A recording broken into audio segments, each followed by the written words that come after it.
July August গণ অভ্যুত্থান নিয়ে কুরুচিপূর্ণ ও বিভ্রান্তিকর মন্তব্য করায় বিএনপির চেয়ারপারসনের উপদেষ্টা ফজলুর রহমানকে শোকজ করেছে বিএনপির একটি সূত্র এ তথ্য নিশ্চিত করেছে। কারণ দর্শানোর চিঠিতে বলা হয়েছে, আপনি জুলাই আগস্ট ঐতিহাসিক গণ অভ্যুত্থান নিয়ে ক্রমাগত কুরুচিপূর্ণ ও বিভ্রান্তিকর বক্তব্য দিয়ে আসছেন এবং আত্মদানকারী শহীদদের নিয়ে যে বক্তব্য দিচ্ছেন তা সম্পূর্ণরূপে দলীয় আদর্শ ও গণ অভ্যুত্থানের চেতনার পরিপন্থী। মহিমান্বিত এই গণ অভ্যুত্থানের বিরুদ্ধে এবং গণতন্ত্র পুনরুদ্ধারের আন্দোলন নিয়ে আপনার বক্তব্য জনমনে তীব্র প্রতিক্রিয়া সৃষ্টি করেছে।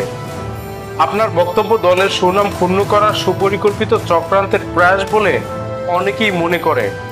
এমনকি আপনি জনগণের ধর্মীয় অনুভূতিতে আঘাত দিয়ে কথা বলেছেন।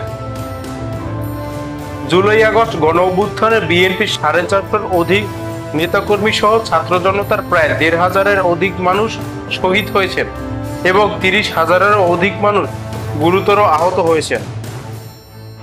গণতন্ত্র পুনরুদ্ধারের জন্য গণ অভ্যুত্থানে ছাত্র জনতার এ ধরনের বিরচিত ভূমিকাকে আপনি প্রতিনিয়ত অপমান ও অমর্যাদা করছেন।